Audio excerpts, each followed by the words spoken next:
Ramazan dur! Dur!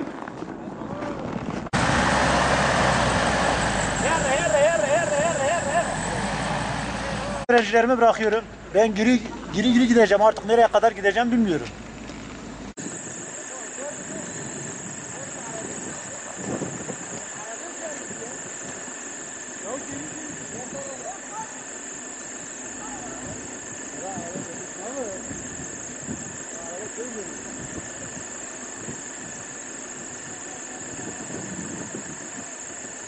Bu köyün yolunun sürekli açık olması lazım. Sabahtan beridir bu çocuklar, bu yolcular hepsi burada yolda kalmış. Hadi bizi boş ver de o hastalar acil durumda nasıl çıkacak bu? Silikozlu hastalar devamlı gidiyor. Gece gündüz fark etmiyor. Her an fenalaşıp her an kalkması lazım. Ya bunlar kötü. Biz sadece yolumuzun açık olmasını istiyoruz ya.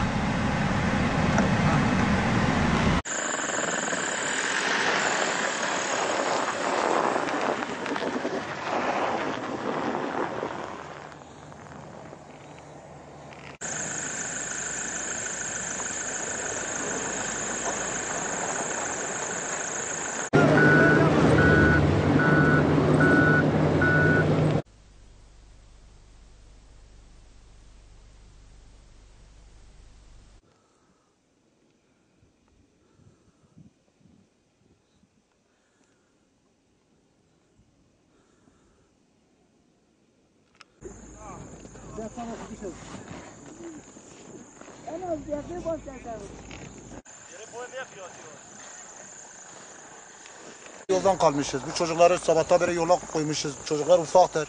Bırakamıyoruz. Ne geri gidebiliyoruz ne köye gidebiliyoruz. Hepsi de köy öğrencidir. Liseye giden öğrencilerdir. Kalmışız, soğuktan ölüyoruz. İkide bir yolda kalıyoruz. Kimse gelmiyor, yolları açmıyor. Evet, köyden Kalıva İmam Hatip Okulu'na gidiyoruz.